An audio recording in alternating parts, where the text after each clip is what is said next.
यह उस समय की बात है जब मुल्ला नसीरुद्दीन को किसी जरूरी काम से नदी पार के गांव रोशनपुर जाना था। रोशनपुर में लगने वाला सालाना मेला बड़ा मशहूर था और मुल्ला के एक पुराने दोस्त ने उन्हें वहां आने का खास न्योता भेजा था। मुल्ला सुबह सवेरे तैयार हुए, अपनी सबसे अच्छी अचकन पहनी, अपनी टोपी को ठीक किया और अपने वफादार गधे को साथ लेकर नदी के घाट पर पहुंच गए। नदी का पाट चौड़ा था और पानी शांत। सुबह की पहली किरणें पानी पर सोने की तरह चमक रही थीं। घाट पर कई नावें बंधी थीं, लेकिन एक नाव बाकी सबसे अलग और ज्यादा सजीदजी लग रही थी। उसका मल्लाह भी बड़ा हट्टा कट्टा और रौबदार दिख रहा था। उसकी मूछें ताव खाई हुई थीं और चाल में एक अजीब सी अकड़ थी। मुल्ला उसी के पास पहुंचे।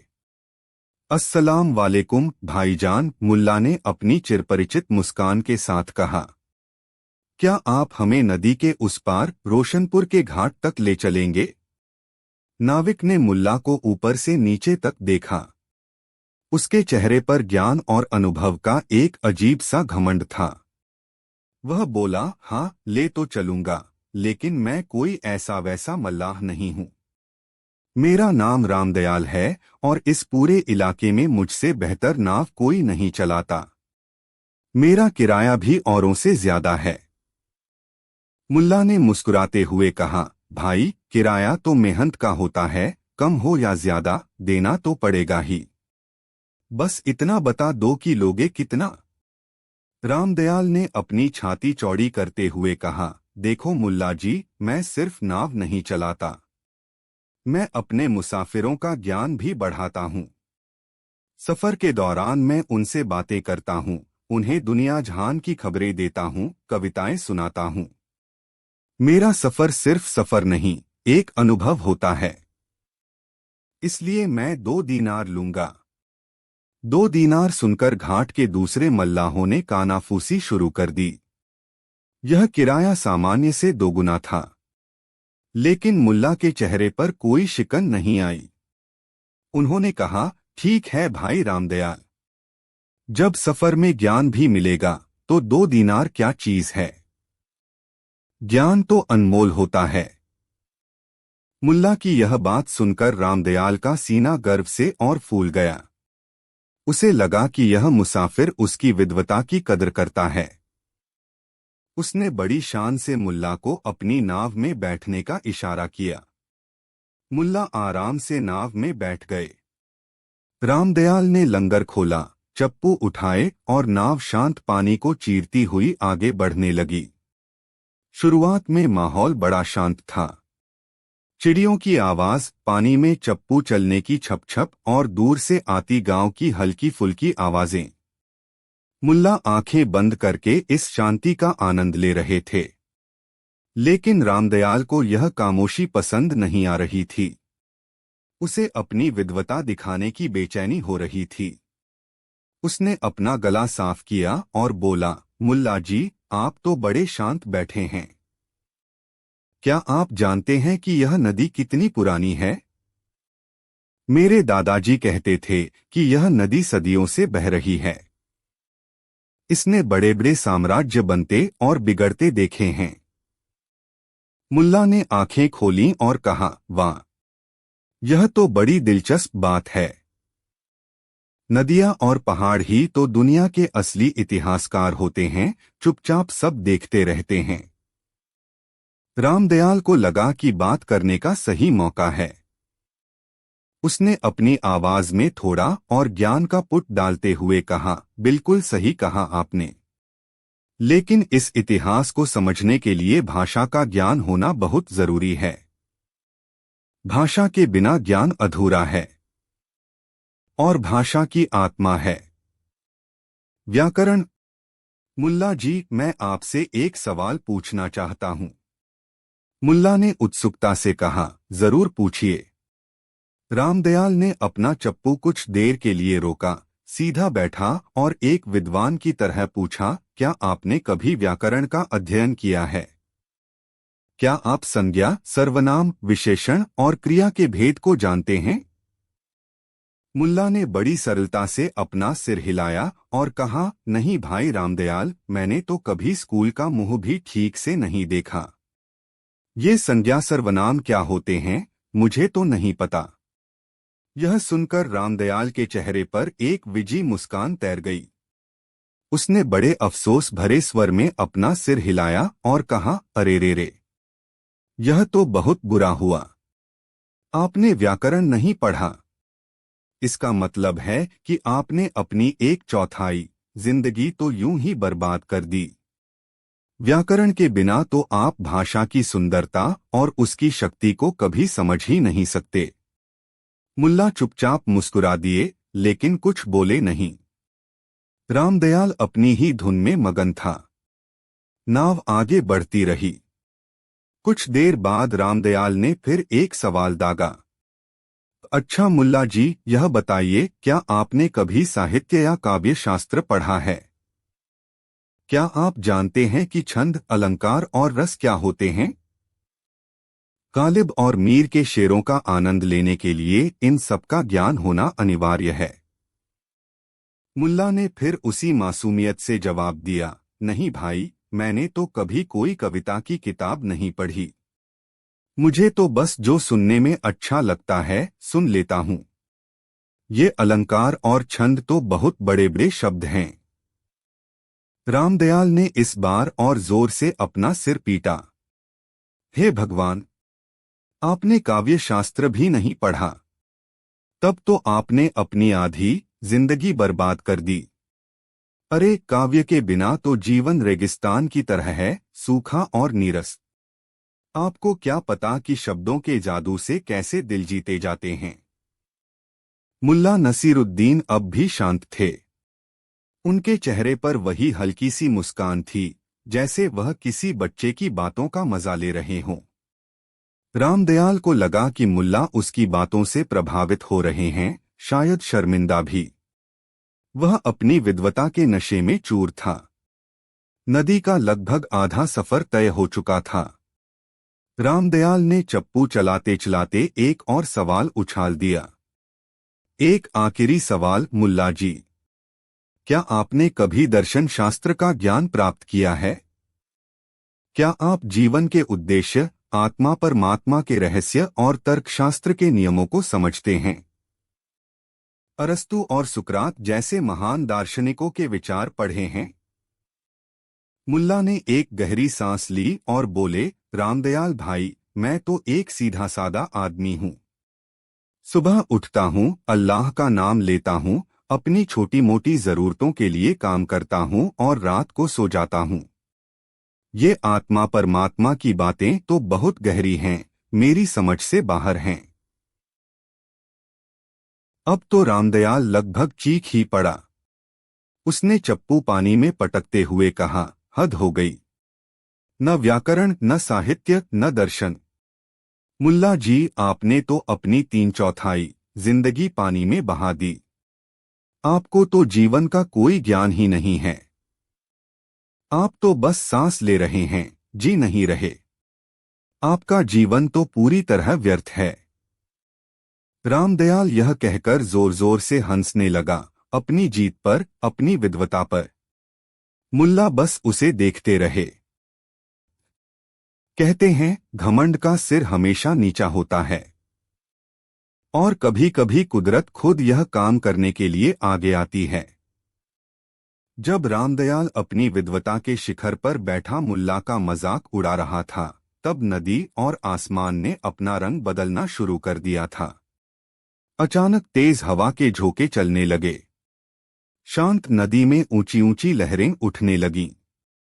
आसमान में काले बादल ऐसे घिर आए, जैसे किसी ने दिन में ही रात की चादर ओढ़ा दी हो। बिजली कड़कने लगी और बादलों की गड़गड़ाहट से पूरा माहौल भयानक हो गया। रामदयाल का चेहरा पीला पड़ गया। उसकी सारी अकड़ हवा हो गई। वह घबराकर बोला, अरे, यह क्या हुआ? मौसम तो बिल्कुल साफ था। यह तूफान अचानक कहां से आ गया? नाव अब बुरी तरह से हिचकोले खाने लगी थी। ऊंची लहरें नाव के अंदर पानी फेंक रही थीं। रामदयाल अपनी पूरी ताकत से चप्पू चलाकर नाव को संभालने की कोशिश कर रहा था, लेकिन तूफान के आगे उसकी ताकत कुछ भी नहीं थी। उसका सारा ज्ञान, सारा व्याकरण, सारा साहित्य धुल चुका था। अब सिर्फ डर था और संघर्ष। मुल्ला नसीरुद्दीन ने अपनी टोपी को कसकर पकड़ लिया और नाव के एक कोने में शांति से बैठ गए। उनके चेहरे पर डर नहीं, बल्कि एक अजीब सी गंभीरता थी। वह बस रामदयाल को देख रहे थे, जो पसीने से लथपथ, हांफता हुआ नाव को बचाने की नाकाम कोशिश कर रहा था। तभी एक बहुत ऊंची लहर आई और नाव से जोर से टकराई। नाव का संतुलन बिगड़ गया और वह एक बड़ी सी चट्टान से जा टकराई जो पानी के नीचे छिपी हुई थी। खड़ाक की तेज आवाज आई और नाव के निचले हिस्से में एक बड़ा सा छेद हो गया। अब पानी तेजी से नाव के अंदर भरने लगा। नाव डूब रही थी। रामदयाल की आंखों में मौत का खौफ साफ दिख रहा था। वह चीखने लगा, हे भगवान! नाव डूब रही है। हम सब मारे जाएंगे। अब क्या होगा? उसका सारा घमंड आंसुओं में बह गया था। वह पूरी तरह से हताश हो चुका था। उस भयानक और कोलाहल भरे माहौल में जब मौत सामने खड़ी थी, मुल्ला नसीरुद्दीन की शांत आवाज गूंजी। उन्होंने बड़ी सहजता से रामदयाल की ओर देखा, जो अब नाव के डूबते हुए हिस्से पर खड़ा कांप रहा था। मुल्ला ने पूछा, रामदयाल भाई, एक छोटा सा सवाल मुझे भी आपसे पूछना था। रामदयाल ने रोते हुए कहा, अब सवाल का क्या समय है मुल्ला जी? हम मरने वाले हैं। मुल्ला ने अपनी आवाज में जरा भी घबराहट लाए बिना कहा, नहीं नहीं, यह सवाल बहुत जरूरी है। तुमने मुझसे व्याकरण, साहित्य और दर्शन के बारे में पूछा। अब तुम मुझे बस इतना बता दो। मुल्ला एक पल के लिए रुके, रामदयाल की आंखों में सीधे झांका और फिर पूछा, मित्र, क्या तुमने कभी तैरना सीखा है? यह सवाल किसी तीर की तरह रामदयाल के सीने में लगा। उसके चेहरे का रंग उड़ गया। उसने कांपती हुई आवाज में निराशा के गहरे समंदर में डूबते हुए कहा, नहीं नहीं मुल्ला जी, मैंने कभी तैरना नहीं सीखा। मुझे लगा इसकी क्या जरूरत पड़ेगी। मैं तो हमेशा नाव पर ही रहता हूं। अब मुस्कुराने की बारी मुल्ला नसीरुद्दीन की थी। उन्होंने अपनी अचकन के बटन खोले, उसे उतारकर एक तरफ फेंका और तैरने के लिए तैयार होते हुए कहा, अरे रे रे, यह तो बहुत बुरा हुआ रामदयाल भाई। मुल्ला ने रामदयाल के ही शब्दों को दोहराते हुए कहा, मैंने तो सिर्फ अपनी 3/4 जिंदगी बर्बाद की थी, क्योंकि मुझे व्याकरण और साहित्य नहीं आता था। लेकिन तुमने तो तैरना ही नहीं सीखा। इसका मतलब है कि तुम्हारी तो पूरी की पूरी जिंदगी ही बर्बाद होने वाली है। यह कहकर मुल्ला नसीरुद्दीन ने उफनती हुई नदी में छलांग लगा दी और एक माहिर तैराक की तरह तैरते हुए किनारे की ओर बढ़ने लगे। डूबती हुई नाव पर खड़ा रामदयाल उन्हें जाते हुए देखता रहा। उसकी आंखों के सामने उसकी पूरी जिंदगी घूम गई। उसका घमंड, उसका अधूरा ज्ञान, उसकी अकड़, सब कुछ उस डूबती नाव के साथ पानी में समा रहा था। उसे आज पहली बार समझ आया कि किताबी ज्ञान और जीवन के व्यावहारिक ज्ञान में कितना बड़ा अंतर होता है। जिस ज्ञान पर वह इतना इतराता था, वह आज उसकी जान नहीं बचा सकता था। और जिस हुनर को वह मामूली समझता था, वही आज जीवन और मृत्यु के बीच की रेखा थी। मुल्ला नसीरुद्दीन सुरक्षित किनारे पर पहुंच गए। उन्होंने पानी से निकलकर अपने कपड़े निचोड़े। फिर उन्होंने पलटकर नदी की ओर देखा। रामदयाल अब भी डूबती नाव के एक लकड़ी के टुकड़े को पकड़कर बचने की कोशिश कर रहा था और मदद के लिए चिल्ला रहा था। मुल्ला का दिल पसीज गया। वह भले ही हाजिर जवाब थे, लेकिन निर्दयी नहीं। उन्होंने देखा कि नाव का एक बड़ा तख्ता तैरता हुआ किनारे की ओर आ रहा है।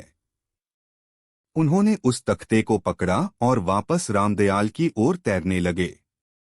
अपनी जान जोखिम में डालकर वह रामदयाल तक पहुंचे और उसे वह तख्ता पकड़ा दिया। इसे पकड़ लो रामदयाल, हिम्मत मत हारो, किनारा ज्यादा दूर नहीं है, मुल्ला ने कहा। दोनों ने मिलकर उस तख्ते के सहारे धीरे धीरे तैरना शुरू किया और आखिरकार काफी मशक्कत के बाद वे दोनों किनारे पर पहुंचने में कामयाब हो गए। किनारे पर पहुंचकर रामदयाल जमीन पर गिर पड़ा और हांफने लगा। वह जिंदा था। उसे अपनी आंखों पर यकीन नहीं हो रहा था। कुछ देर बाद जब उसकी सांसें सामान्य हुईं, तो वह घिसटता हुआ मुल्ला नसीरुद्दीन के पैरों पर गिर पड़ा। उसकी आंखों में आंसू थे और आवाज में गहरा पश्चाताप।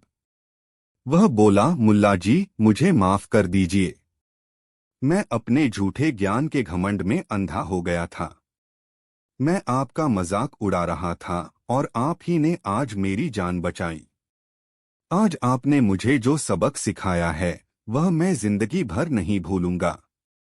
मुल्ला नसीरुद्दीन ने उसे उठाकर गले से लगा लिया और उसकी पीठ थपथपाते हुए कहा, उठो रामदयाल, गलती इंसान से ही होती है। बस यह याद रखना कि कोई भी ज्ञान छोटा या बड़ा नहीं होता। व्याकरण और साहित्य अपनी जगह जरूरी हैं, लेकिन जीवन बचाने वाला हुनर और मुश्किल समय में काम आने वाली समझदारी सबसे बड़ा ज्ञान है। किताबी ज्ञान हमें जीना सिखाता है, लेकिन व्यावहारिक ज्ञान हमें जिंदा रखता है। उस दिन रामदयाल को अपनी जिंदगी का सबसे बड़ा सबक मिला। उसका घमंड नदी के तूफान में बह चुका था और उसकी जगह विनम्रता और सच्चे ज्ञान ने ले ली थी। उदास स्माइली। और इस तरह मुल्ला नसीरुद्दीन ने एक बार फिर साबित कर दिया कि असली बुद्धिमानी बड़ी बड़ी किताबों में नहीं, बल्कि जीवन की छोटी छोटी सच्चाइयों में छिपी होती है। एक ऐसा ज्ञान जो संकट के समय आपका साथ दे, वही सच्चा ज्ञान है। बाकी सब तो बस शब्दों का खेल है। कहानी 2। यह उन दिनों की बात है जब कड़ाके की सर्दी पड़ रही थी। बर्फीली हवाएं हड्डियों तक को कंपा देती थीं। ऐसे में सूरज की गुनगुनी धूप किसी नेमत से कम नहीं थी। लेकिन कुदरत का खेल भी अजीब था। कासिम सेठ के 2 मंजिला आलीशान घर की वजह से सूरज की किरणें मुल्ला के छोटे से आंगन तक पहुंच ही नहीं पाती थीं। सुबह से शाम तक उनका घर कासिम की इमारत की परछाई में डूबा रहता।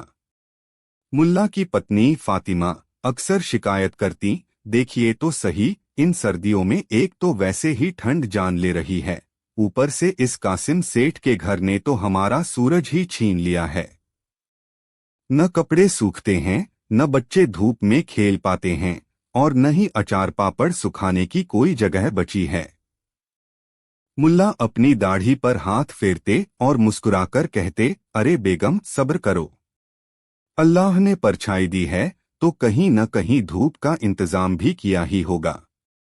और सचमुच अल्लाह का इंतजाम भी निराला था। कासिम सेठ के घर की जो दक्षिणी दीवार मुल्ला के घर की ओर थी, उस पर सुबह 10 बजे से लेकर दोपहर 3 बजे तक सुनहरी गुनगुनी धूप खूब चमकती थी। यह दीवार मानो सर्दियों में मुल्ला के परिवार के लिए एक वरदान थी। मुल्ला और उनके बच्चे सुबह होते ही उस दीवार के पास अपनी अपनी चारपाई डालकर बैठ जाते। मुल्ला अखबार पढ़ते, बच्चे खेलते, और फातिमा कभी मिर्च मसाले सुखाती तो कभी भीगे हुए कपड़े उस दीवार पर डाल देती। वह दीवार भले ही कासिम सेठ की थी, लेकिन उसकी धूप और उसकी गर्माहट पर मुल्ला के परिवार का कब्जा था। उनकी हंसी ठिठोली और बातों की गर्माहट से वह बेजान दीवार भी जिंदा हो उठती थी। लेकिन यह खुशी कासिम सेठ को बर्दाश्त नहीं होती थी। कासिम सेठ शहर का सबसे अमीर लेकिन सबसे कंजूस आदमी था। उसकी आदत थी हर चीज को पैसे से तौलने की। वह अपनी खिड़की से जब भी मुल्ला के परिवार को अपनी दीवार पर धूप का आनंद लेते देखता तो उसका खून खौल उठता। वह मन ही मन बुदबुदाता, देखो तो इन मुफ्तखोरों को। दीवार मेरी, सीमेंट मेरा, मजदूरों को पैसा मैंने दिया, और मजा यह पूरा खानदान लूट रहा है। यह तो सरासर चोरी है।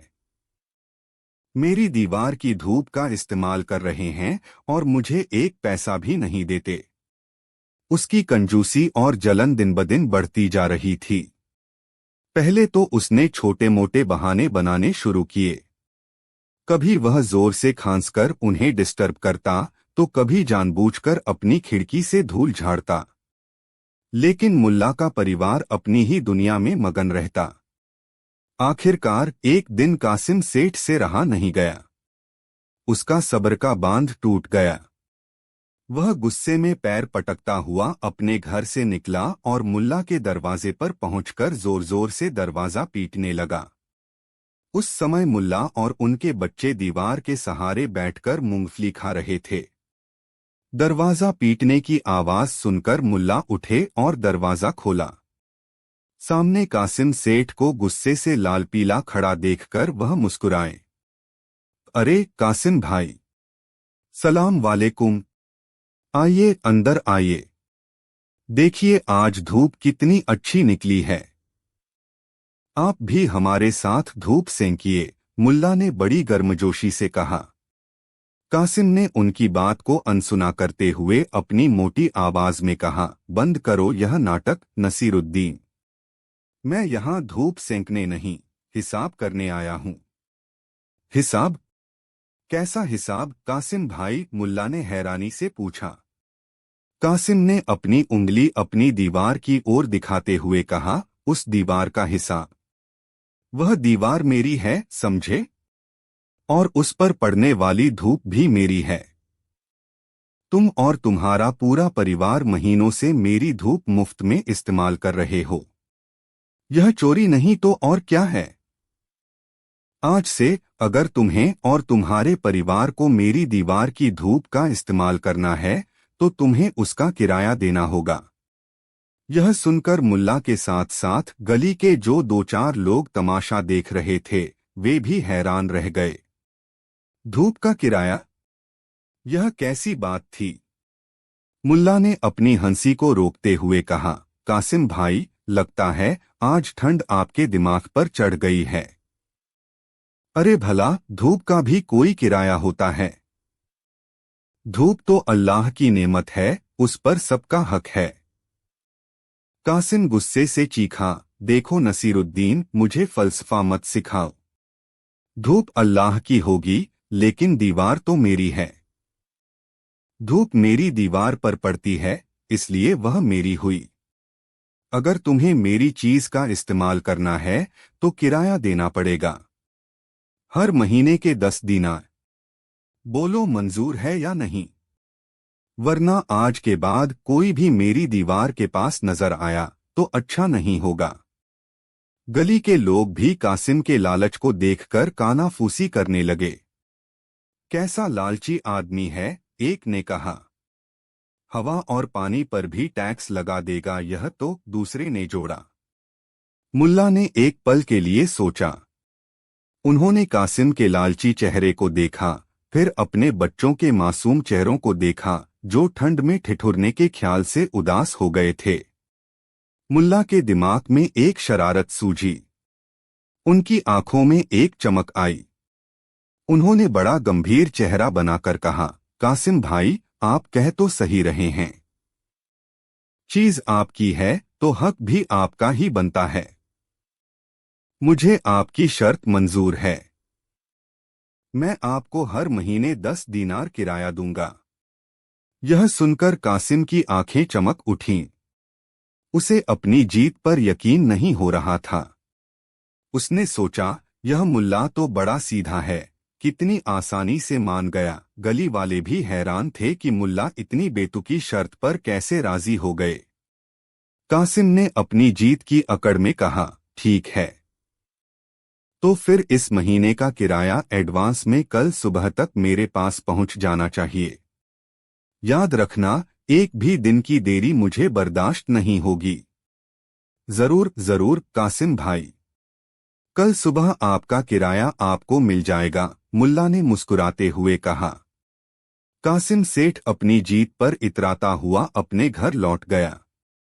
वह मन ही मन हिसाब लगा रहा था कि कैसे उसने हवा में से भी पैसे कमा लिए। उधर फातिमा ने घबराकर मुल्ला से पूछा, यह आपने क्या किया? हम 10 दीनार हर महीने कहाँ से लाएंगे, वो भी धूप जैसी चीज के लिए? मुल्ला ने अपनी पत्नी की आंखों में देखते हुए कहा, बेगम चिंता मत करो। कासिम ने हमसे धूप खरीदी नहीं, धूप का हक मांगा है। हम उसे किराया भी उसी अंदाज में देंगे जिस अंदाज में उसने मांगा है।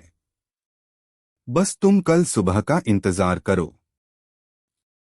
अगली सुबह जैसा कि वादा किया था, मुल्ला नसीरुद्दीन अपने घर से निकले। उनके हाथ में एक छोटी सी मखमली थैली थी जिसमें से सिक्कों की खनक साफ सुनाई दे रही थी। कासिम सेठ तो सुबह से ही अपनी खिड़की पर खड़ा मुल्ला का इंतजार कर रहा था। जैसे ही उसने मुल्ला को हाथ में थैली लिए आते देखा, उसकी आंखों में लालच की चमक दौड़ गई। मुल्ला ने कासिम के दरवाजे पर दस्तक नहीं दी। वह सीधे उसी दीवार के पास गए जिस पर धूप पड़ रही थी। उन्होंने अपनी थैली निकाली और उसे दीवार के पास ले जाकर जोर जोर से हिलाने लगे। खन खन खन छन। सिक्कों की तेज खनक पूरी गली में गूंजने लगी। कासिम सेठ हैरान होकर अपनी खिड़की से झांका।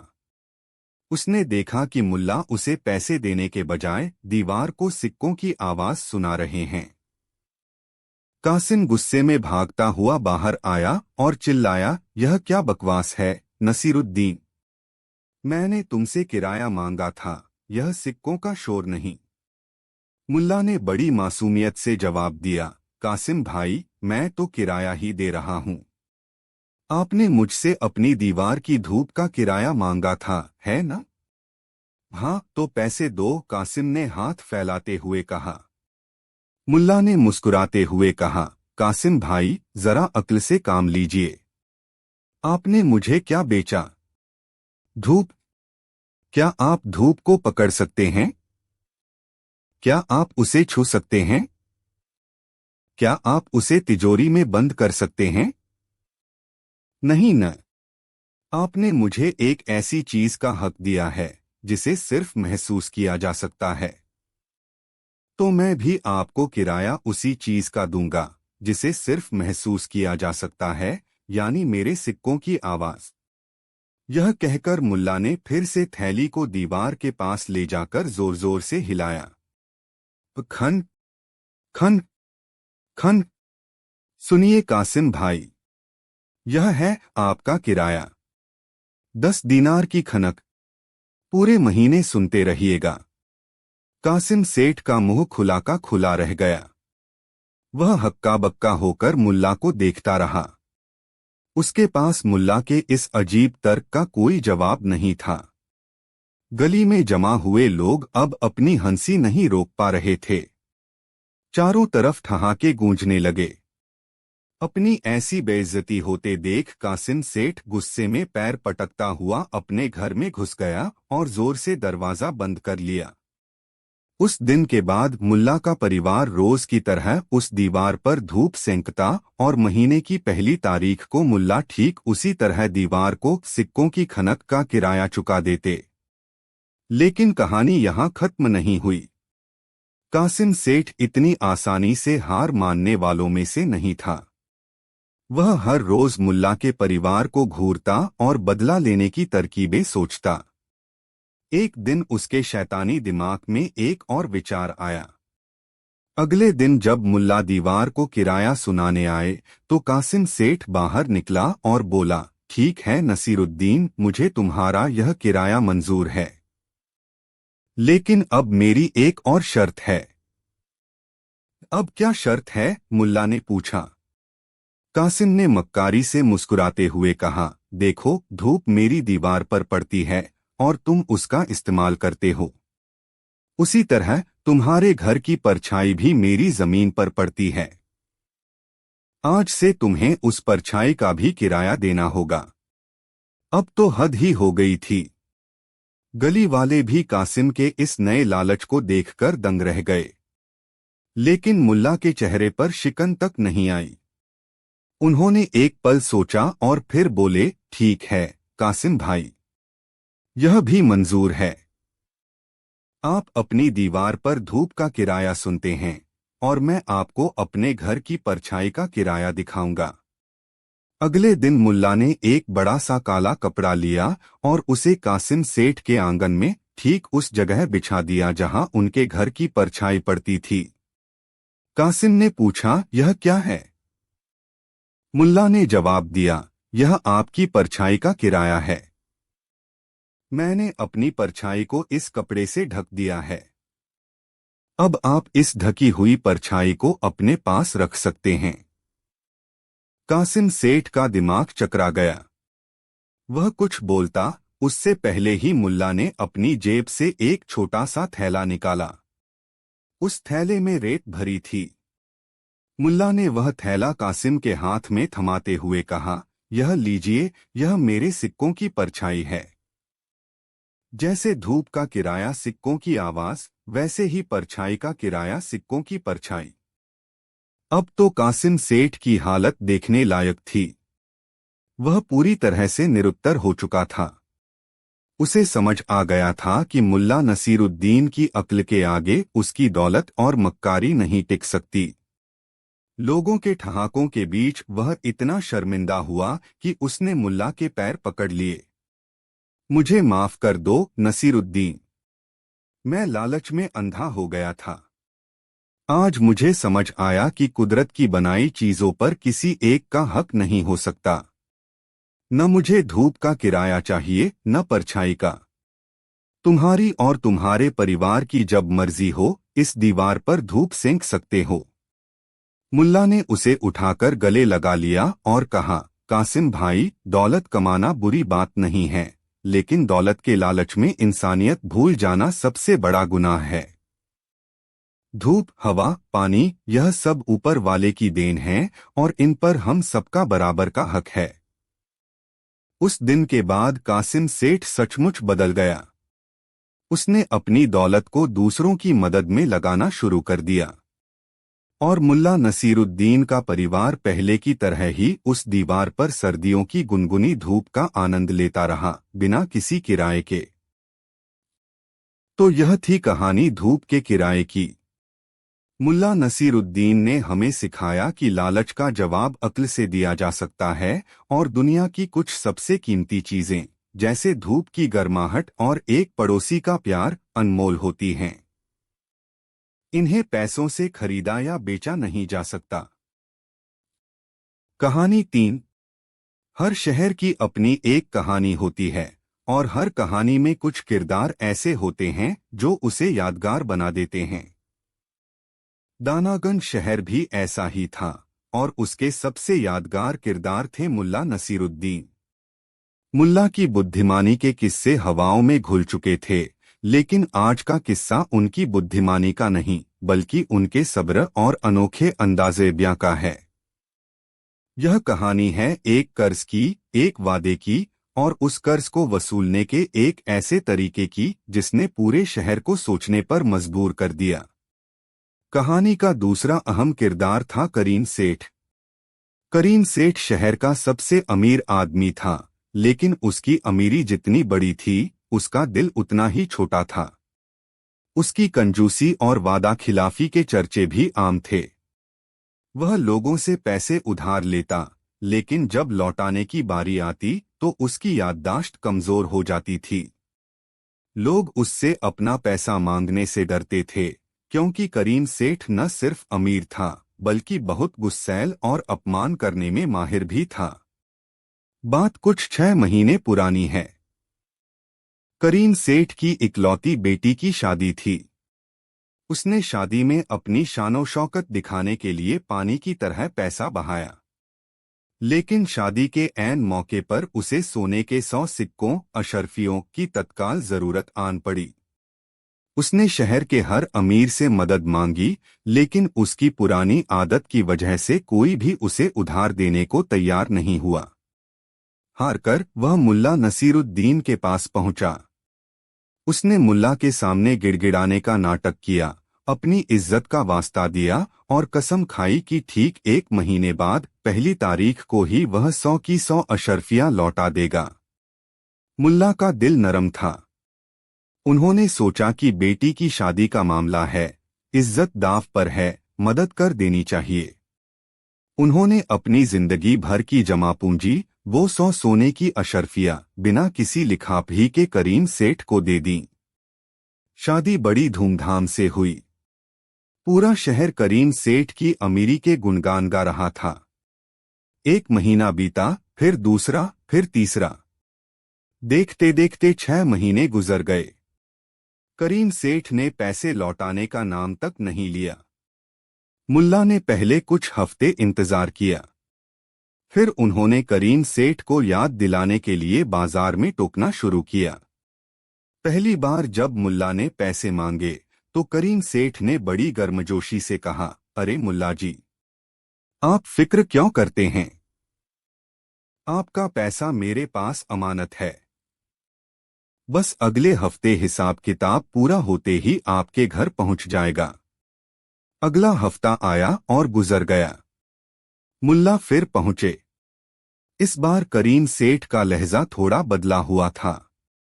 मुल्ला जी, आजकल व्यापार में बड़ा मंदा चल रहा है, बस थोड़ा सब्र कीजिए। जब मुल्ला तीसरी बार गए तो करीम सेठ ने उन्हें पहचानने से ही लगभग इनकार कर दिया। कौन से पैसे? मुझे तो कुछ याद नहीं। शायद आपको कोई गलतफहमी हुई है। और चौथी बार तो उसने हद ही कर दी। उसने भरी भीड़ में मुल्ला का अपमान करते हुए कहा, देखो भाइयों, यह आदमी मुझे परेशान कर रहा है, मेरे ऊपर झूठा इल्जाम लगा रहा है। अरे फकीर आदमी, तुमने कभी 100 अशर्फियां एक साथ देखी भी हैं जो मुझे उधार दोगे? जाओ अपना काम करो। यह अपमान मुल्ला के दिल पर तीर की तरह लगा। यह सिर्फ पैसे की बात नहीं थी, अब यह उनके आत्मसम्मान की बात बन गई थी। उन्होंने समझ लिया था कि सीधे तरीके से यह बेशर्म आदमी पैसे नहीं लौटाएगा। इसके लिए कोई टेढ़ी उंगली ही इस्तेमाल करनी पड़ेगी। उस रात मुल्ला सो नहीं पाए। वह सोचते रहे, इस आदमी के पास ताकत है, पैसा है और बेशर्मी का कवच है। मैं इससे लड़ नहीं सकता, अदालत में कोई गवाह नहीं है। तो फिर क्या करूं? सोचते सोचते सुबह हो गई। और सुबह की पहली किरण के साथ ही मुल्ला के दिमाग में एक अनोखा विचार कौंधा। एक ऐसा विचार जो न लड़ाई करेगा, न झगड़ा, लेकिन करीम सेठ को घुटने टेकने पर मजबूर कर देगा। अगली सुबह दानागंज के लोगों ने एक अजीब नजारा देखा। मुल्ला नसीरुद्दीन अपने कंधे पर एक पुरानी चारपाई, एक हाथ में पानी का लोटा, दूसरे हाथ में एक छोटी सी दरी और बगल में कुछ रोटियां दबाए हुए सीधे करीम सेठ की आलीशान हवेली की ओर जा रहे थे। लोग हैरान थे कि मुल्ला अपना घर-बार लेकर कहाँ जा रहे हैं। मुल्ला बिना किसी से कुछ कहे सीधे करीम सेठ की हवेली के विशाल और नक्काशीदार दरवाजे के ठीक सामने पहुंच गए। उन्होंने अपनी चारपाई को दरवाजे के सामने सड़क के किनारे बिछाया, उस पर अपनी दरी डाली और बड़े इत्मीनान से बैठ गए, जैसे वह कोई पार्क या सराय हो। करीम सेठ के पहरेदारों ने उन्हें देखा और आकर अकड़कर पूछा, ए बुड्ढे, यहाँ क्या कर रहे हो? यह सेठ जी का घर है, कोई मुसाफिर खाना नहीं। चलो हटो यहाँ से।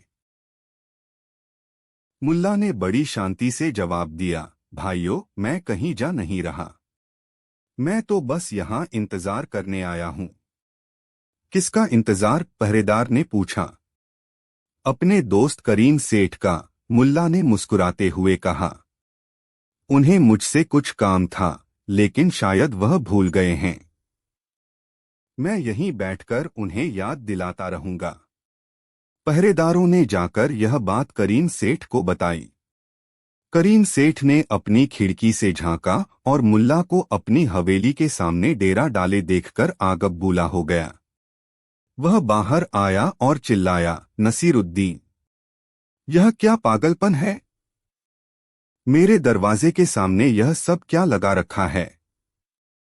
क्या तुम मेरी इज्जत नीलाम करना चाहते हो? मुल्ला ने बड़ी मासूमियत से कहा, अरे नहीं करीम भाई, मैं आपकी इज्जत क्यों नीलाम करूंगा? मैं तो बस यहीं बैठूंगा। देखिए, यहां से आपका खूबसूरत दरवाजा कितना अच्छा लगता है। और जब आप घर से अंदर बाहर जाएंगे तो हमारी मुलाकात भी होती रहेगी। आपको भी याद रहेगा कि आपको मुझे कुछ देना है और मुझे भी याद रहेगा कि मुझे आपसे कुछ लेना है। बस याददाश्त ताज़ा रखने का एक छोटा सा उपाय है। करीम सेठ के पास कोई जवाब नहीं था। मुल्ला किसी निजी संपत्ति पर नहीं बल्कि सार्वजनिक रास्ते पर बैठे थे। वह उन्हें जबरदस्ती हटा नहीं सकता था। वह गुस्से में पैर पटकता हुआ अंदर चला गया, यह सोचकर कि एक दो दिन में यह बूढ़ा थककर खुद ही चला जाएगा। लेकिन करीम सेठ ने मुल्ला को पहचानने में गलती कर दी थी। पहला दिन गुजरा। मुल्ला वहीं बैठे रहे। आने जाने वाले लोग रुककर पूछते, मुल्ला जी यहाँ कैसे? मुल्ला बस मुस्कुराकर कहते, एक दोस्त से अपना वादा याद दिलाने आया हूँ। दूसरा दिन आया। अब शहर में यह बात फैलने लगी थी। लोग जानबूझकर उस गली से गुजरने लगे ताकि यह तमाशा देख सकें। बच्चे मुल्ला के आसपास खेलने लगे। मुल्ला उन्हें कहानियां सुनाते, उनके साथ खेलते। धीरे धीरे करीम सेठ के दरवाजे के सामने एक छोटा मोटा मेला लगने लगा। करीम सेठ अब परेशान होने लगा। जब भी वह घर से बाहर निकलता उसे मुल्ला का मुस्कुराता हुआ चेहरा और लोगों की चुभती हुई निगाहों का सामना करना पड़ता। उसकी शान में बट्टा लग रहा था। तीसरे दिन उसने अपने नौकरों को भेजा कि मुल्ला को डराएं धमकाए। नौकर आए और उन्होंने मुल्ला को हटने के लिए कहा, वरना अंजाम बुरा होने की धमकी दी। मुल्ला ने शांति से कहा, भाइयों, मैं तो एक कमजोर आदमी हूं। तुम मुझे मार भी सकते हो, लेकिन अगर मुझे कुछ हो गया तो पूरा शहर यही कहेगा कि करीम सेठ ने अपनी कर्जदारी छिपाने के लिए एक गरीब की जान ले ली। सोच लो तुम्हारे मालिक की इज्जत का क्या होगा। नौकर यह सुनकर चुपचाप लौट गए। अब करीम सेठ ने दूसरी चाल चली। उसने सोचा, शायद यह भूखा प्यासा बैठा है, इसलिए जिद पर अड़ा है। उसने अपने बावर्ची से शाही खाना बनवाया और एक थाली में सजाकर मुल्ला के पास भेजा। नौकर थाली लेकर मुल्ला के पास गया और बोला, मुल्ला जी, सेठ जी ने आपके लिए यह खाना भेजा है, इसे खाइए और घर जाइए। मुल्ला ने खाने की थाली ले ली और बड़े प्यार से कहा, अरे वाह, मेरा दोस्त करीम कितना अच्छा है। देखो उसे मेरी कितनी फिक्र है। वह जानता है कि मुझे यहाँ इंतजार करने में भूख लग जाएगी, इसलिए उसने मेरे लिए इतना लजीज खाना भेजा है।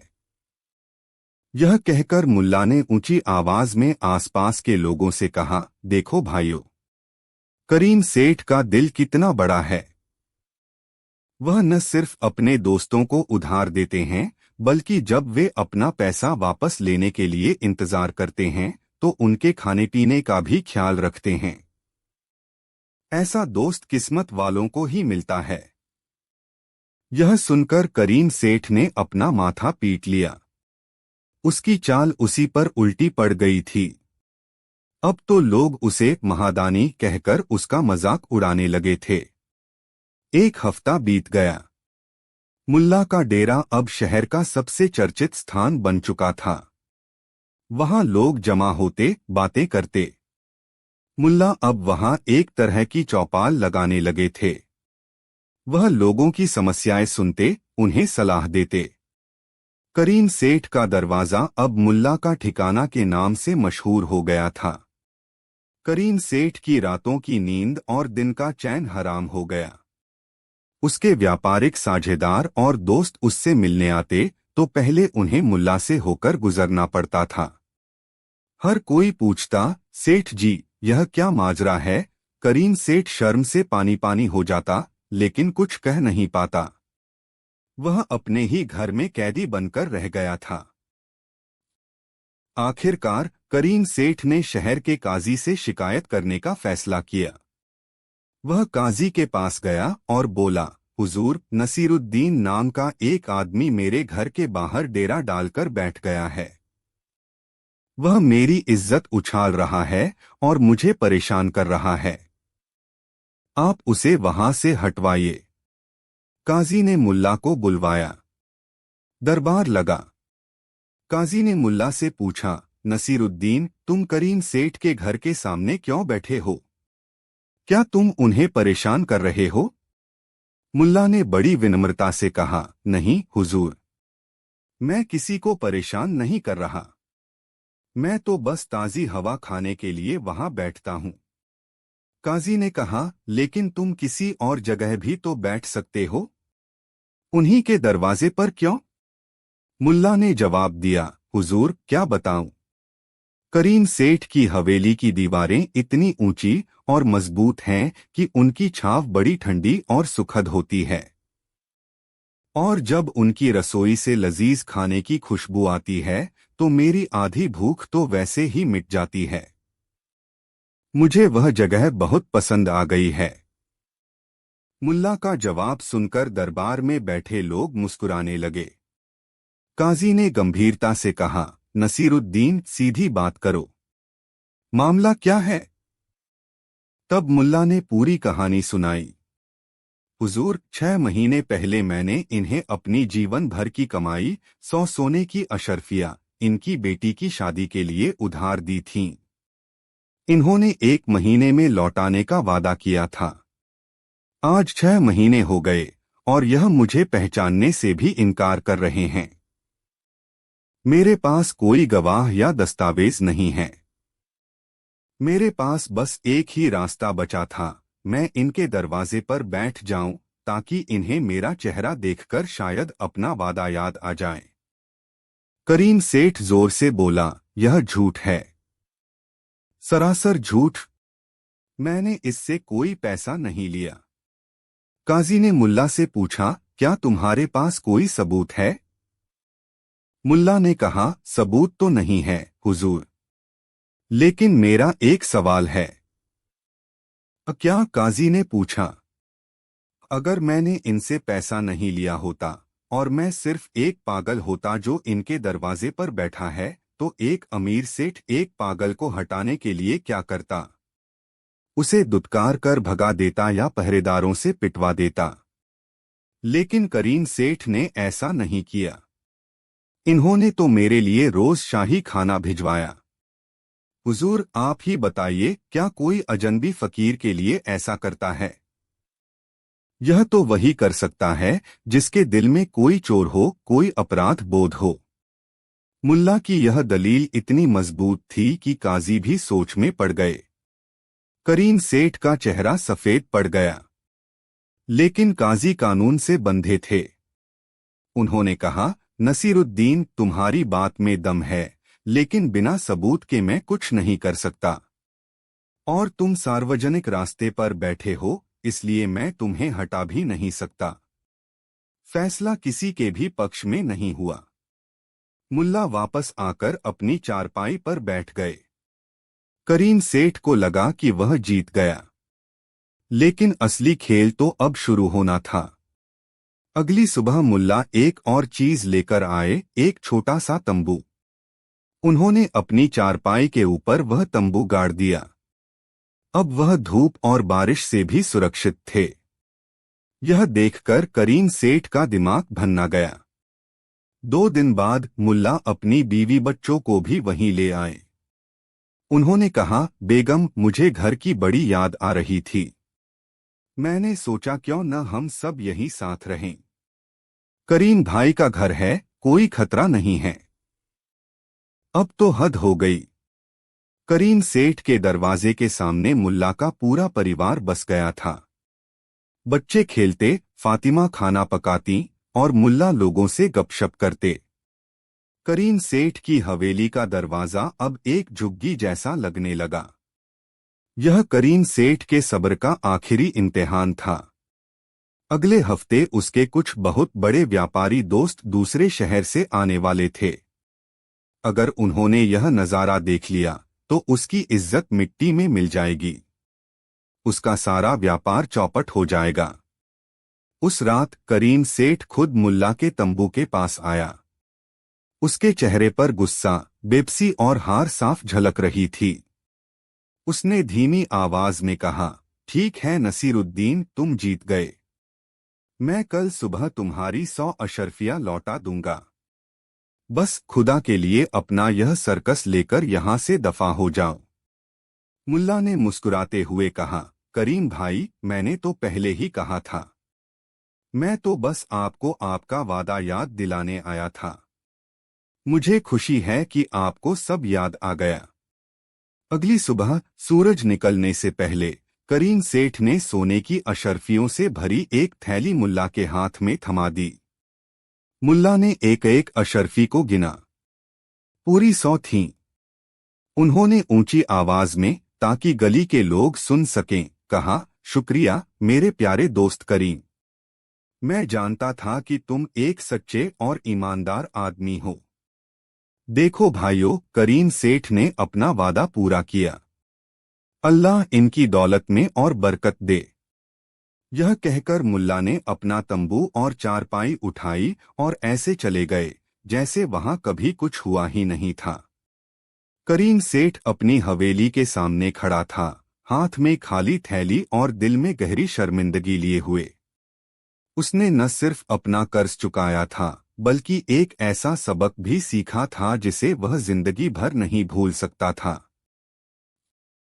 और इस तरह मुल्ला नसीरुद्दीन ने बिना एक भी अपशब्द कहे, बिना हाथ उठाए, सिर्फ अपने सब्र और अक्ल के दम पर एक शक्तिशाली और बेईमान आदमी को झुका दिया। यह कहानी हमें सिखाती है कि कभी कभी सबसे बड़ा हथियार ताकत नहीं, बल्कि धैर्य होता है। और जब इरादे नेक हों तो सही रास्ता अपने आप मिल ही जाता है। कहानी 4। बुखारा के महान सुल्तान, जिन्हें दुनिया सुल्तान मुराद के नाम से जानती थी, अपनी न्यायप्रियता और ज्ञान के प्रति गहरे सम्मान के लिए प्रसिद्ध थे। उनका दरबार विद्वानों, कवियों और दार्शनिकों से हमेशा भरा रहता था। हर शाम ज्ञान की महफिलें सजतीं, जहां ब्रह्मांड के रहस्यों से लेकर इंसानी फितरत की गुत्थियों पर बहस होती। लेकिन सुल्तान के मन में एक बेचैनी थी। उन्हें लगता था कि उनके दरबारी विद्वान केवल किताबी ज्ञान बघारते हैं। उनके जवाबों में पांडित्य तो होता है, पर जीवन का अनुभव और सहज बुद्धि की चमक नहीं होती। सुल्तान ने अक्सर अपने शहर के आम लोगों के बीच मुल्ला नसीरुद्दीन की चतुराई और हाजिर जवाबी के किस्से सुने थे। लोग कहते थे कि मुल्ला के पास हर समस्या का एक अनोखा और सरल समाधान होता है। उनकी बातें जितनी हास्यास्पद लगती थीं, उतनी ही गहरी भी होती थीं। सुल्तान यह जानने के लिए उत्सुक थे कि क्या मुल्ला की ख्याति सच्ची है या यह केवल लोगों द्वारा फैलाई गई कहानियां हैं। इस जिज्ञासा को हवा दी उनके मुख्य वजीर अलजाहिज ने। अलजाहिज एक अत्यंत ज्ञानी लेकिन घमंडी व्यक्ति था। उसे अपनी विद्वता पर बहुत गुमान था और वह मुल्ला नसीरुद्दीन को एक गवार और मस्खरा समझता था, जिसे लोगों ने सिर पर चढ़ा रखा था। एक दिन उसने सुल्तान से कहा, आलीजा, आप इस नसीरुद्दीन की बातों पर इतना ध्यान क्यों देते हैं? वह तो बस शब्दों का खेल जानता है। सच्ची बुद्धि और ज्ञान का उससे कोई वास्ता नहीं। अगर आप इजाजत दें तो मैं साबित कर सकता हूं कि वह एक ढोंगी के सिवा कुछ नहीं है। सुल्तान के मन में भी परीक्षा लेने का विचार कौंध रहा था। उन्होंने कहा, ठीक है वजीर आजम, हम मुल्ला नसीरुद्दीन को दरबार में बुलाएंगे और उनकी परीक्षा लेंगे। हम 3 ऐसी चुनौतियां रखेंगे जिन्हें केवल सच्ची और व्यावहारिक बुद्धि वाला व्यक्ति ही हल कर सकता है। अगर वह सफल हुआ तो उसे 100 सोने की दीनारें इनाम में दी जाएंगी, और अगर वह असफल रहा तो उसे हमेशा के लिए बुखारा छोड़कर जाना होगा और यह स्वीकार करना होगा कि वह एक मूर्ख है। अगले ही दिन शाही हरकारा मुल्ला नसीरुद्दीन के छोटे से घर पहुंचा। मुल्ला उस समय अपने गधे के कानों में कुछ फुसफुसा रहे थे। शाही फरमान सुनकर उनकी पत्नी का चेहरा पीला पड़ गया। नसीरुद्दीन, यह एक जाल है। वजीर अलजाहिस तुमसे जलता है। तुम दरबार मत जाओ।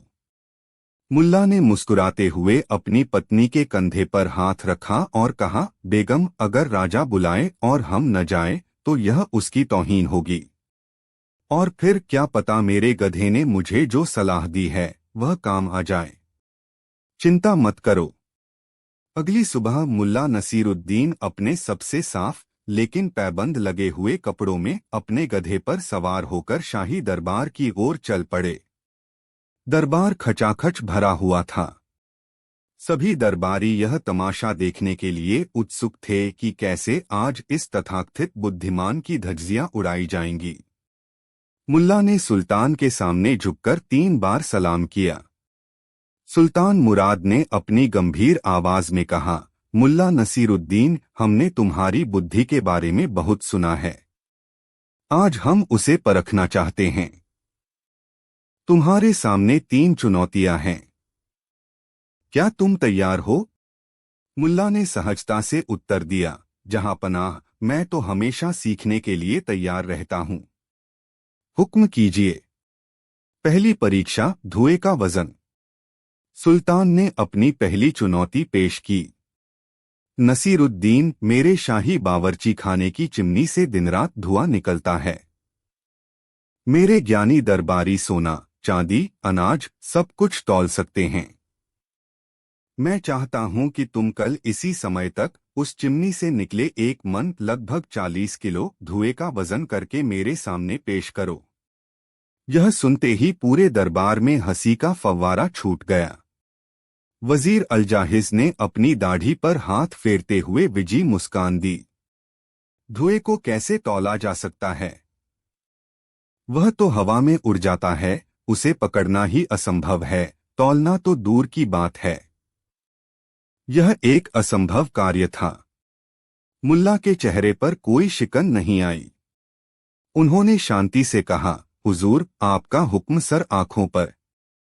लेकिन इस काम के लिए मुझे शाही खजाने से एक बड़ा तराजू, कुछ मजदूर और 1 दिन का समय चाहिए होगा। सुल्तान ने तुरंत इसकी इजाजत दे दी। अगले दिन पूरा दरबार यह देखने के लिए शाही बावर्ची खाने के पीछे मैदान में इकट्ठा हुआ।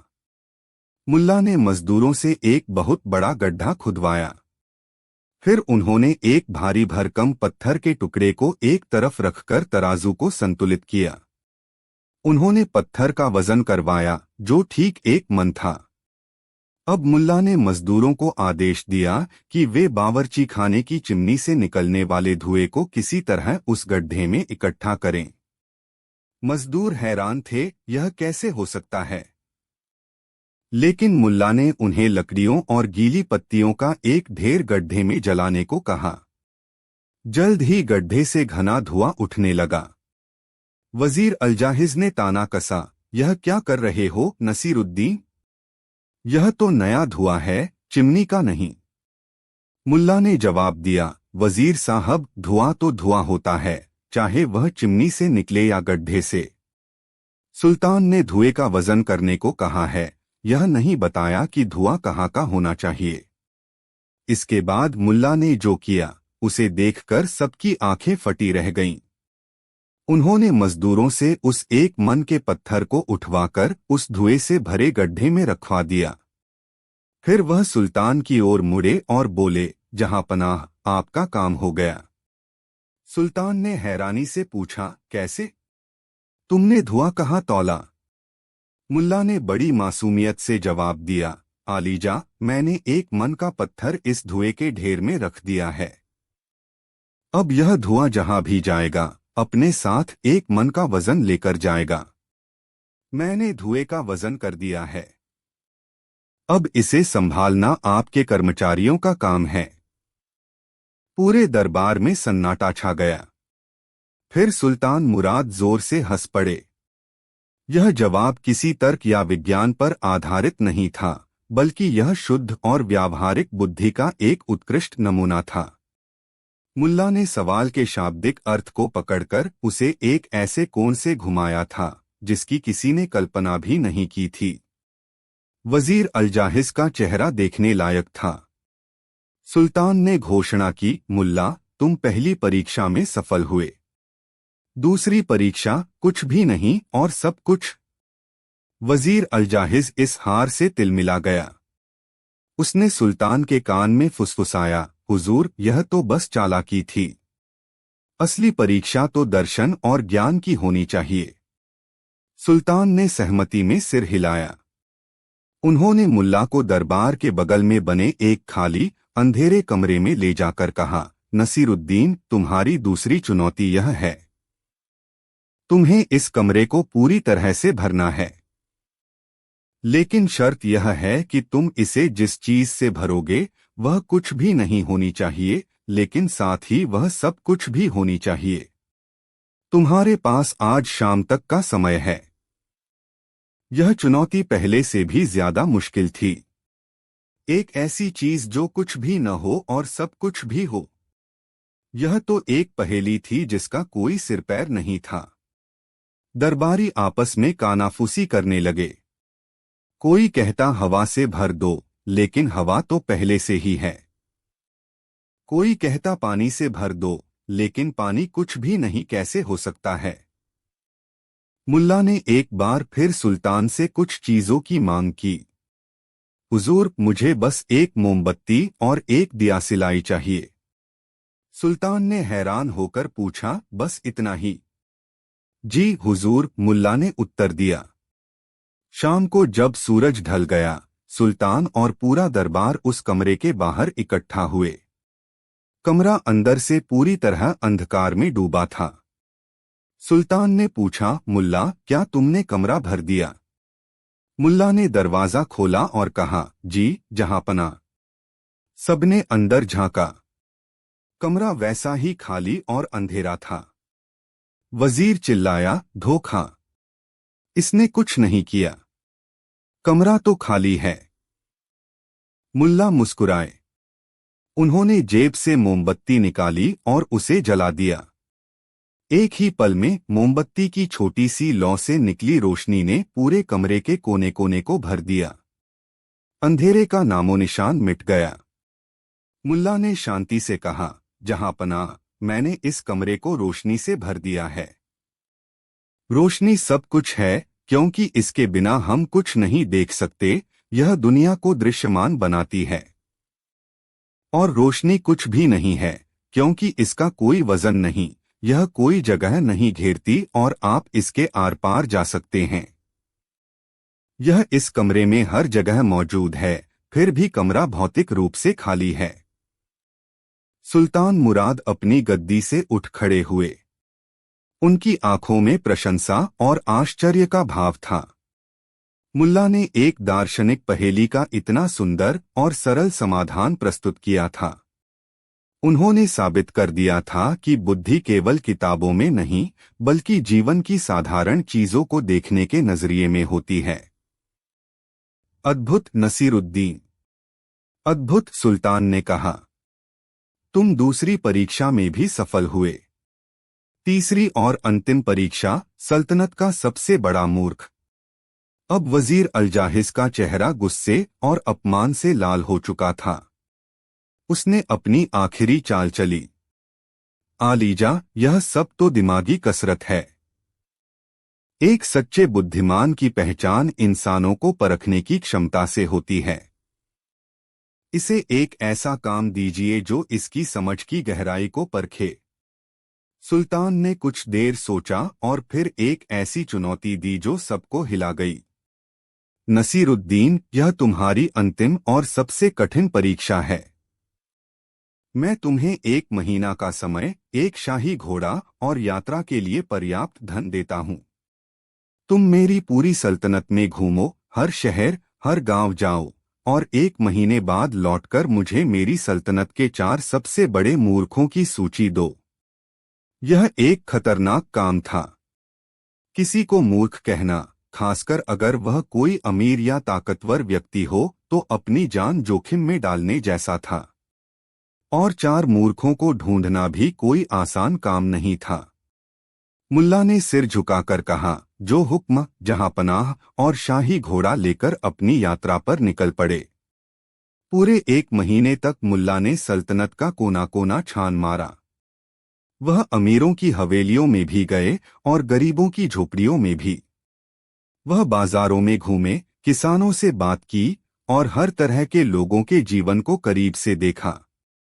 ठीक 1 महीने बाद मुल्ला नसीरुद्दीन दरबार में हाजिर हुए। उनके कपड़े धूल से सने थे, लेकिन आंखों में एक नई चमक थी। सुल्तान और पूरा दरबार यह जानने के लिए बेचैन था कि मुल्ला किन 4 लोगों को सल्तनत का सबसे बड़ा मूर्ख बताएंगे। सुल्तान ने पूछा, तो नसीरुद्दीन, क्या तुम अपनी सूची ले आए? मुल्ला ने अपनी जेब से एक छोटा सा चर्मपत्र निकाला और उसे खोलते हुए कहा, जी हुजूर, मुझे 4 नहीं बल्कि 5 सबसे बड़े मूर्ख मिले हैं। दरबार में कानाफूसी शुरू हो गई। पेश करो, सुल्तान ने आदेश दिया। मुल्ला ने पढ़ना शुरू किया। सल्तनत का पहला सबसे बड़ा मूर्ख वह आदमी है जो मैंने उत्तरी सीमा पर देखा। वह एक पेड़ की डाल पर बैठा था और उसी डाल को अपनी कुल्हाड़ी से काट रहा था। मैंने उसे चेताया कि वह गिर जाएगा, तो वह हंसने लगा और बोला, जाओ अपना काम करो, मुझे तुमसे ज्यादा पता है। मैंने जैसे ही कुछ कदम आगे बढ़ाए, वह डाल टूट गई और वह आदमी धड़ाम से नीचे गिर पड़ा। वह मूर्ख है क्योंकि वह अपने ही विनाश का कारण बन रहा था और चेतावनी को अनसुना कर रहा था। दरबारियों ने सहमति में सिर हिलाया। यह वाकई मूर्खता थी। मुल्ला ने आगे कहा, दूसरा सबसे बड़ा मूर्ख एक अमीर सौदागर है। उसके पास इतना धन है कि उसकी 7 पुश्तें बैठकर खा सकती हैं।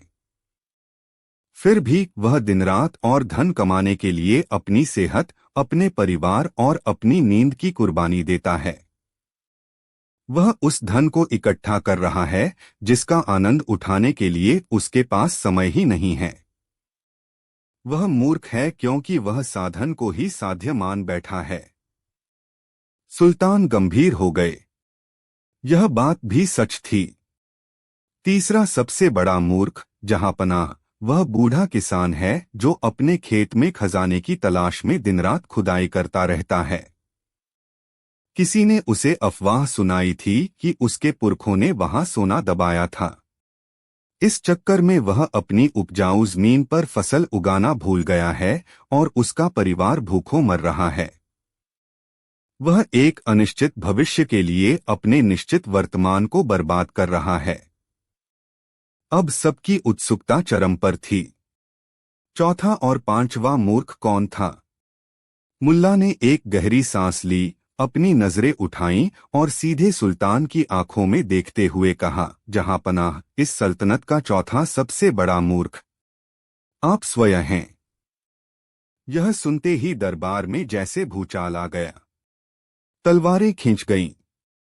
वजीर अलजाहिस चिल्लाया, गद्दार, इसकी गर्दन उड़ा दो। इसने सुल्तान की तौहीन की है। सुल्तान मुराद का चेहरा भी गुस्से से तमतमा गया, लेकिन उन्होंने खुद पर काबू रखा और अपना हाथ उठाकर सबको शांत किया। उन्होंने अपनी कांपती हुई आवाज में पूछा, स्पष्ट करो नसीरुद्दीन, तुम्हारी यह हिम्मत कैसे हुई? मुल्ला जरा भी नहीं डरे। उन्होंने उसी शांत भाव से कहा, आलीजा, आपने अपनी सल्तनत के शासन जैसे महत्वपूर्ण काम को छोड़कर एक ऐसे आदमी को, जिसे आप ठीक से जानते भी नहीं, एक शाही घोड़ा और सोने की दीनारें देकर 1 महीने के लिए एक बेतुके काम पर भेज दिया। आपने अपनी सल्तनत के कीमती संसाधन और समय सिर्फ यह जानने के लिए बर्बाद कर दिए कि आपके राज्य में मूर्ख कौन हैं। क्या यह एक बुद्धिमान शासक का काम है? अगर मैं वह घोड़ा और सोना लेकर भाग जाता तो आप क्या करते? आपने मुझ पर आंख मूंदकर भरोसा किया, जो एक तरह की मूर्खता ही है। सुल्तान निशब्द हो गए। मुल्ला के शब्दों में कड़वा सच था। उन्होंने यह सब केवल अपने मनोरंजन और अहंकार की तुष्टि के लिए किया था। एक लंबा सन्नाटा छाया रहा। फिर सुल्तान ने धीरे से पूछा, और पांचवा मूर्ख कौन है, नसीरुद्दीन? मुल्ला नसीरुद्दीन ने अपना सिर झुका लिया और चर्मपत्र को अपनी छाती से लगाते हुए कहा, हुजूर, माफी चाहता हूं। इस सल्तनत का पांचवा और सबसे बड़ा मूर्ख मैं खुद हूं। मैं जानता था कि यह एक मूर्खतापूर्ण और व्यर्थ का काम है। मैं यह भी जानता था कि आप एक राजा के तौर पर एक मूर्खतापूर्ण आदेश दे रहे हैं। फिर भी मैं एक शाही घोड़े और कुछ दीनारों के लालच में अपना घर परिवार, अपना गधा और अपना कीमती समय छोड़कर 1 महीने तक मूर्खों की तलाश में भटकता रहा। इससे बड़ी मूर्खता और क्या हो सकती है? यह जवाब सुनते ही पूरा दरबार स्तब्ध रह गया। यह चतुराई नहीं थी, यह हाजिर जवाबी नहीं थी। यह आत्मज्ञान, साहस और गहरी ईमानदारी का शिखर था। मुल्ला ने न केवल सुल्तान को उनकी गलती का आईना दिखाया, बल्कि खुद को भी उसी कटघरे में खड़ा कर दिया। सुल्तान मुराद अपनी गद्दी से उतरे और धीरे धीरे चलकर मुल्ला नसीरुद्दीन के पास आए। उनका गुस्सा गायब हो चुका था और उनकी आंखों में सम्मान और प्रशंसा के आंसू थे। उन्होंने मुल्ला को गले से लगा लिया।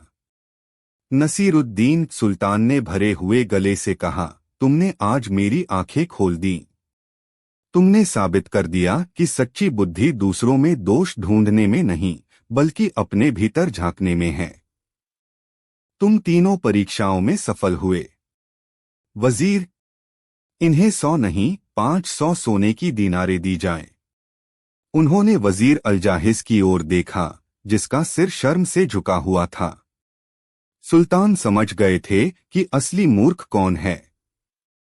उस दिन के बाद मुल्ला नसीरुद्दीन सुल्तान के सबसे भरोसेमंद सलाहकार तो नहीं बने, क्योंकि मुल्ला को दरबारी जीवन रास नहीं आता था, लेकिन वह सुल्तान के सबसे प्रिय मित्र बन गए। और जब भी सुल्तान को किसी मुश्किल मामले में सहज और सच्ची सलाह की जरूरत होती, तो वह अपने शाही रथ को मुल्ला नसीरुद्दीन के छोटे से घर की ओर मोड़ देते थे। कहानी 5। यह उन दिनों की बात है जब नेकपुर की शांति में एक नए अमीर, शौकत अली, ने खलल डालना शुरू कर दिया था। शौकत अली पहले एक मामूली व्यापारी था, लेकिन रातों रात उसकी किस्मत चमकी और वह शहर का सबसे दौलतमंद आदमी बन गया। दौलत के साथ साथ उसमें एक अजीब सा घमंड भी आ गया।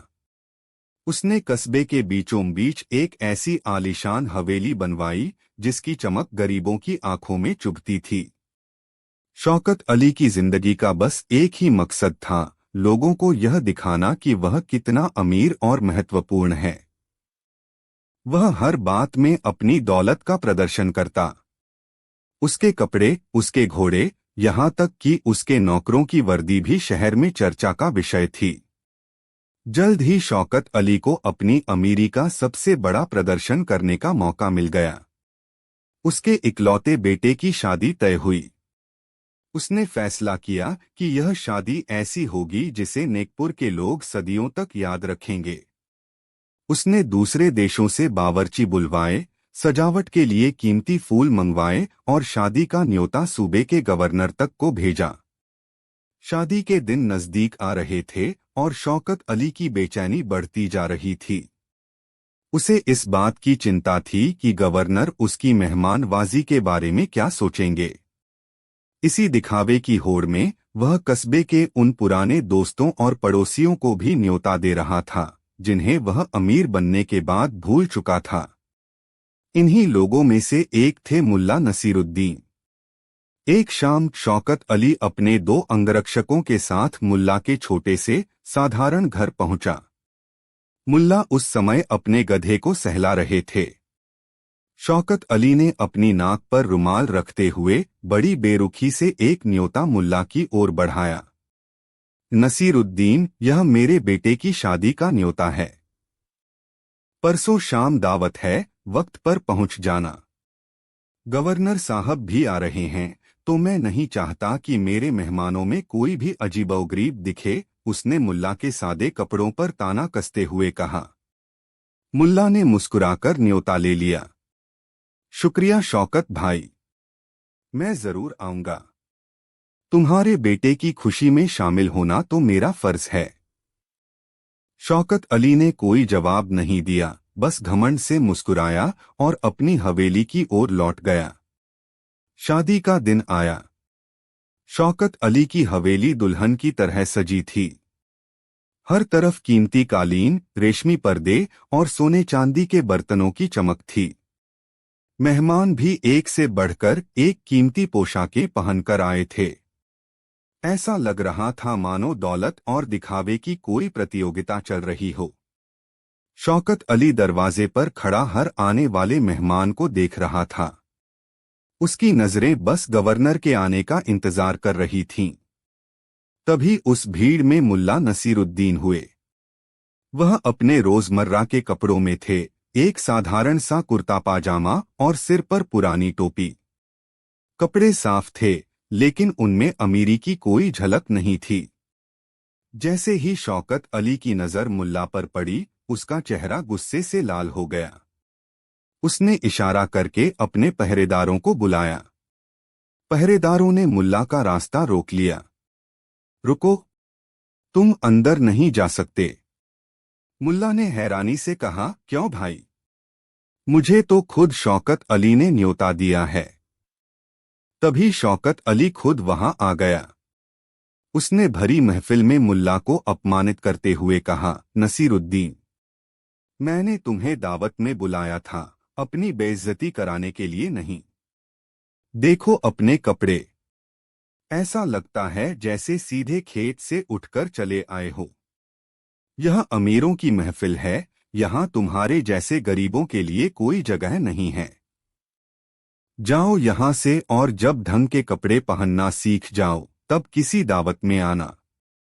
महफिल में मौजूद सब लोग हंसने लगे। मुल्ला का चेहरा शांत था, लेकिन उनकी आंखों में एक गहरी उदासी और समझ थी। उन्होंने एक शब्द भी नहीं कहा। वह चुपचाप पलटे और अपनी राह पर चल दिए। मुल्ला घर पहुंचे तो उनकी पत्नी फातिमा ने पूछा, अरे, आप इतनी जल्दी कैसे लौट आए? दावत तो अभी शुरू हुई होगी। मुल्ला ने गहरी सांस लेते हुए पूरा किस्सा सुनाया। फातिमा की आंखों में आंसू आ गए। उसने आपकी इतनी बेइज्जती की। दौलत इंसान को इतना अंधा बना देती है। अब हम उस लालची आदमी का मुंह कभी नहीं देखेंगे।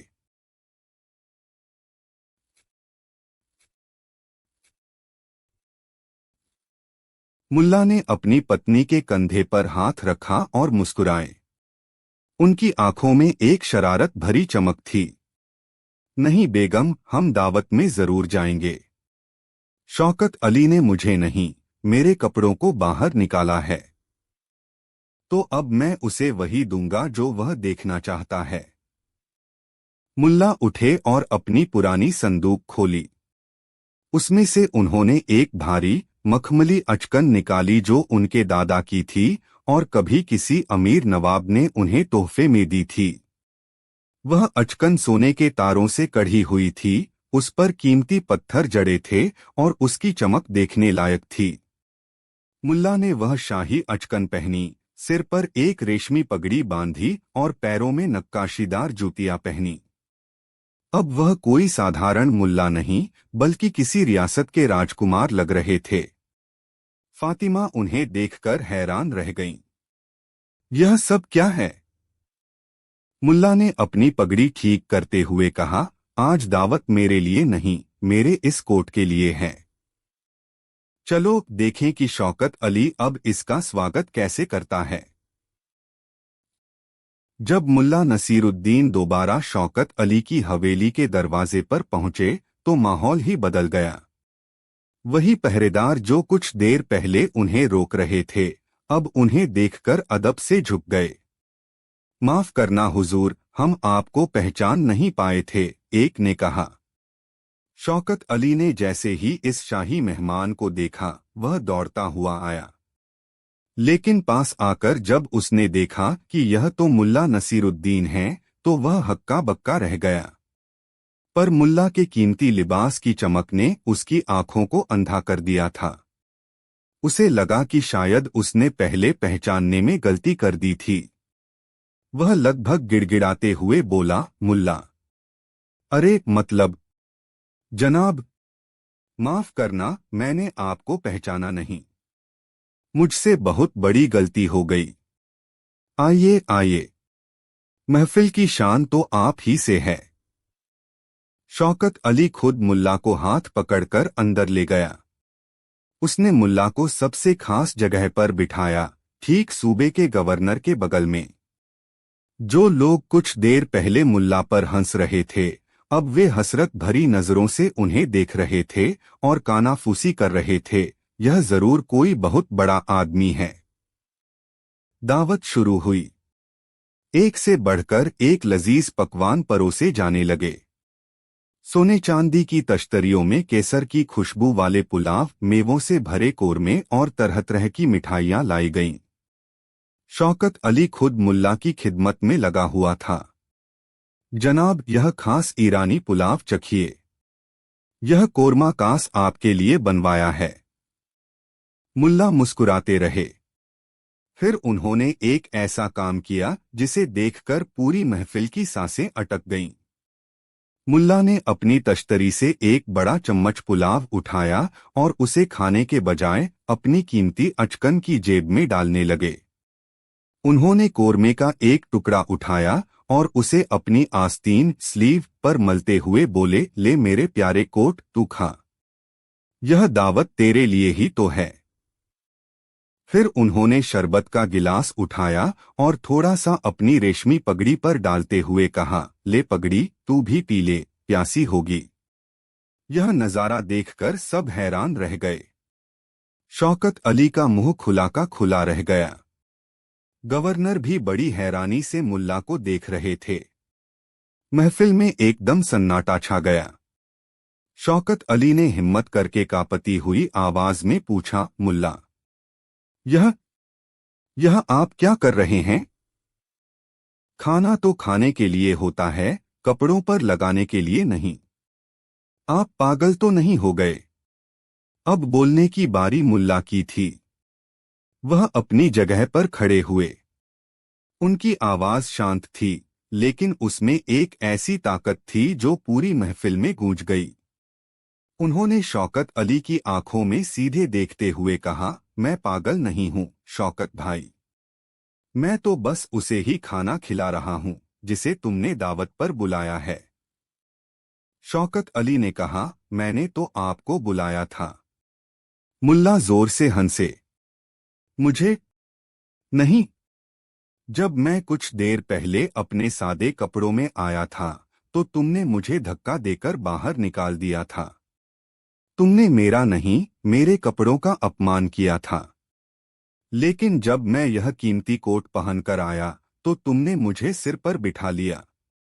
तुमने मुझे सबसे इज्जत वाली कुर्सी दी। इसका मतलब है कि यह इज्जत, यह स्वागत, यह मेहमानवाजी मेरे लिए नहीं, बल्कि मेरे इस कोट के लिए है। तो जब दावत कोट के लिए है, तो खाना भी तो उसे ही खाना चाहिए। यह कहकर मुल्ला ने एक और लड्डू उठाया और अपनी अचकन की जेब में डालते हुए कहा, इसलिए मैं अपने कोट का हक उसे दे रहा हूं। खाओ मेरे दोस्तों, खाओ। आज तुम्हारी ही शान है। मुल्ला के शब्द किसी हथौड़े की तरह शौकत अली के घमंड पर पड़े। उसका चेहरा शर्म से झुक गया। उसे अपनी गलती का एहसास हुआ। पूरी महफिल में सुईप तक सन्नाटा था। गवर्नर साहब, जो एक समझदार इंसान थे, अब मुल्ला की ओर प्रशंसा की दृष्टि से देख रहे थे। वह समझ गए थे कि मुल्ला ने बातों बातों में कितना गहरा सबक सिखा दिया है। शौकत अली की आंखों में आंसू आ गए। उसे अपनी दौलत, अपनी हवेली, अपनी शानो शौकत सब कुछ बहुत छोटा और खोखला लगने लगा। उसे एहसास हुआ कि उसने सोने चांदी की चमक में इंसानियत का हीरा खो दिया था। वह आगे बढ़ा और भरी महफिल के सामने मुल्ला नसीरुद्दीन के पैर पकड़ लिए। मुझे माफ कर दो मुल्ला, मैं दौलत के नशे में अंधा हो गया था। आज तुमने मेरी आंखें खोल दी। इंसान की कीमत कपड़ों से नहीं, उसके दिल और किरदार से होती है। मुझसे बहुत बड़ी भूल हो गई। मुल्ला ने उसे उठाकर गले लगा लिया और कहा, शौकत भाई, गलती का एहसास हो जाना ही सबसे बड़ी माफी है। याद रखना, कपड़े तो फट जाते हैं, दौलत लुट जाती है, लेकिन इंसान का अच्छा किरदार और उसका स्वाभिमान हमेशा जिंदा रहता है। उस दिन के बाद शौकत अली सचमुच बदल गया। उसने दिखावा करना छोड़ दिया और अपनी दौलत को नेक कामों में लगाना शुरू कर दिया। और नेकपुर के लोग आज भी उस दावत को याद करते हैं, वो दावत जो एक इंसान के लिए नहीं बल्कि एक कोट के लिए थी। उदास स्माइली। तो यह थी कहानी दिखावे की दुनिया की। मुल्ला नसीरुद्दीन ने हमें सिखाया कि दुनिया भले ही बाहरी चमकदमक को सलाम करे, लेकिन असली इज्जत हमेशा सादगी और अच्छे चरित्र की ही होती है। क्योंकि जब दिखावे का पर्दा उठता है तो आखिर में इंसान का किरदार ही बाकी रह जाता है।